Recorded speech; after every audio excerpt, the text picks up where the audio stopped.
So, grain was gold to the Egyptians. We've looked at that, but it was far from the sole crop of Egypt.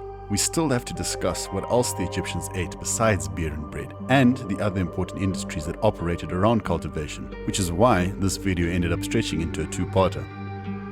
In the last video, we mentioned how all land was owned by the state or temples and rented out to the lower classes for the production of grain, which formed a vital economic commodity. But what we didn't discuss was the fact that the farmers could collectively decide how much land to set aside for different crops, and that they were also permitted a small plot of land to grow their own food in addition to the grain expected by the tax collectors. These plots of land were called gardens, and were usually set back well away from the flood level and alongside canals so they could be farmed year-round.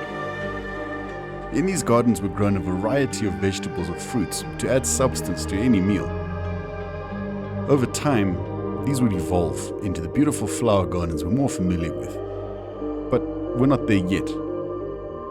Back in our first video on the Nile, we noted that the Egyptian diet was largely vegetarian, especially among the lower classes.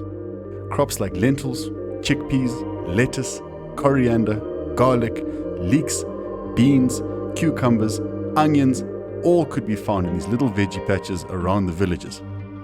Meat was a rarity, with even fish only gracing the tables infrequently of the lower class. Now, if you were to sit down for a meal in an Egyptian home of the lower class, you'd likely be served a type of vegetable gruel, seasoned with garlic, coriander or other herbs, along with a cone-shaped loaf of bread and a clay cup of thin beer. Depending on the home and season, you might also be treated to some fruits, like pomegranates, figs, melons, or even grapes. If you were quite lucky, there may even be a bit of honey to sweeten your gruel or your beer. But we digress, and we'll look at the Egyptian diet separately. For now, let's stick to the cultivation of the crops. Food is essential for the sustaining of a large population, and for the support of a non-agricultural ruling or bureaucratic class as existed in ancient Egypt. This is obvious. Not everyone in Egypt was a farmer. That's not to say that they would have chosen that life for themselves if they had the choice. It was a dirty and difficult lifestyle, far removed from the opulence of priesthood. But in that vein, we must also consider that in addition to food, the Egyptians also grew non-food crops, referred to as industrial crops. These were crops grown for the production of industrial goods and non-food items. Well, what do we mean by that? Look at this Egyptian. Look at his clothing. The tunic he wears is entirely plant-based, made from fibers of the flax plant. This type of cloth you may actually be familiar with. It's called linen. Linen was light and breezy for the desert climate of Egypt, but it was also relatively cheap to produce on account that it was plant-based. In fact, the only cost one would accrue to their clothing was whether or not it was dyed. For instance, this elaborate garb would have cost significantly more compared to this, simply based on the labor and materials used to produce each respectively. Flax was also used to make rope, another product the Egyptians used extensively. Other industrial crops included papyrus, a reed that grew naturally along the Nile but was also cultivated and was used to make paper, mats, baskets and boats. Also herbs for use in embalming and mummification, medicinal plants for healing and religious ceremonies. Egypt grew a whole range of different crops for a whole variety of different industries. But going back to the gardens of Egypt, the astute among you may have wondered at the payoff of locating these vital foods and industrial crops away from the floodplain, when surely they would have grown better in the silt deposited by the Nile. And also, how are you supposed to irrigate and fertilize them? While the fertilizer was easy enough, the Egyptians used domesticated pigeon and chicken manure as a fertilizer in lieu of the natural silt deposits from the Nile. But do you remember how we spoke about agriculture as an industry, also pushing developments in other industries in part 1 of this video? The same thing applies to technology. As you might be realizing, the Egyptians had a problem. They needed to grow food year-round, but the fields were flooded for 3 months of the year.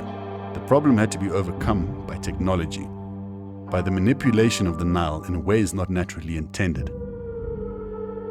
The Egyptians needed to make water flow uphill.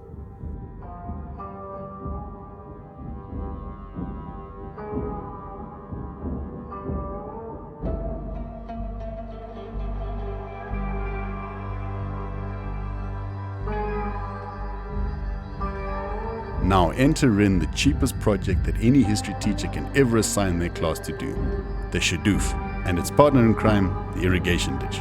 For some, The very mention of the shadoof makes anyone who learnt Egypt at school roll their eyes.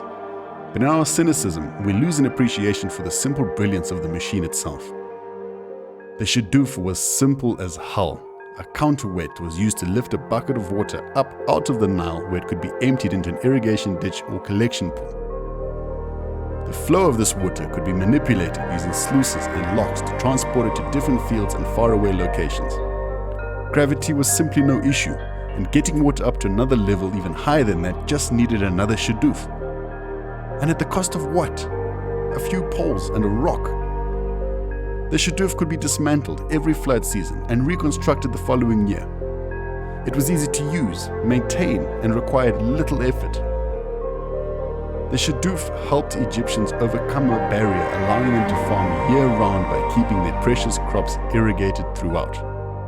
Still, the flooded banks of the Nile was where the primary yield was accomplished.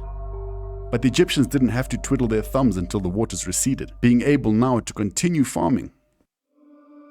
Over time, the purpose of the shadoof would be modified and improved into things like this: the sakya, which was more complicated, but removed the human effort from the equation, instead using an animal to move this gear and wheel system to draw water up into an irrigation ditch.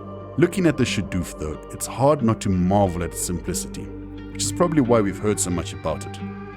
The shadoof remains in use to this day along the Nile and in various other parts of the world. But its impact on the Egyptians is so much so that it has become their unofficial mascot, denoting abundance and an early example of humankind's ability to master their environment. Bugger the pyramids.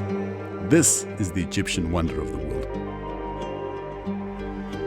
Alongside the shadoof and sakya though, the Egyptians deployed a wide range of irrigation techniques to enhance the quality of the land around the Nile. Irrigation ditches and canals were another integral part of the process, but they could be washed away by the floods, meaning they'd need to be rebuilt yearly, a back-breaking labor. So in response, the Egyptians used walls, canals and dams to deviate the flood waters in some instances, away from crucial structures and to where it was needed most. The Egyptians weren't shy about moving the Nile's waters. They did this by diverting the flood waters to far-off fields or plots of lands away from the floodplain of the Nile and flooding them, trapping in the flood water by building banks all along the edge of the field. Once the field was saturated, it could be drained into a next-door plot and so on until all the water had been absorbed. Then, simply pop in the seeds, apply a shadoof to the irrigation canal and water could be fed daily to the budding little money makers all season. You might imagine that all of this complex water management needed effective supervision from a bureaucracy, and you'd be completely wrong. Water management, beyond the careful study of the Nilometers, was completely ungoverned by the state. Irrigation was beneficial in the cultivation of industrial crops, especially like papyrus or flax that were needed year-round in the production of other goods. The beauty of this story and the majesty of it becomes clear when we consider all of this in context with the Egyptian worldview. Irrigation and crop growing wasn't driven by some capitalistic greed to maximize profits or for the exploitation of the Nile as a servant of mankind. No, this activity was seen as just another example of order upon earth, the literal extension of the life-giving forces and its kingdom. I can't help but be reminded of perhaps one of the most stirring images from our own culture in the hymn, "I Vow to Thee, My Country." There is a line that is sung quietly, reverently, and in awe of its implication, and lest we frighten it from its completion. And soul by soul and silently her shining bounds increase. Yard by desert yard, the Egyptians extended the green bounds of the Nile. Can you imagine the spiritual connection these people must have felt to the great river when by their very hands this noble work was accomplished?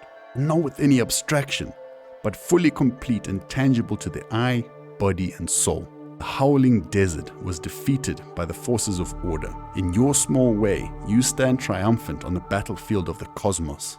Just a farmer no more, but for a moment a true warrior of the sun, chaos's fiercest foe, a light in the darkness. So tonight you can return to those mud walls, that thatched roof, and sleep as perhaps one of the most spiritually fulfilled people on the dark planet of distant cultures just now turning to the light of civilization. You have been born in Egypt, the gift of the Nile, of all the thousands that live and the billions that are yet to be. How could you spurn the gods that have so faithfully shaped your destiny so? Poetic? No doubt. But also a stunning example of mankind's ability to diminish his own ingenuity and distill it down into an opioid of divine intervention on his behalf by forces he does not comprehend. Is this human nature? Who knows? But perhaps it's just a convenient smokescreen and cognitive dissociation from our own impacts on the world around us. Something to think about.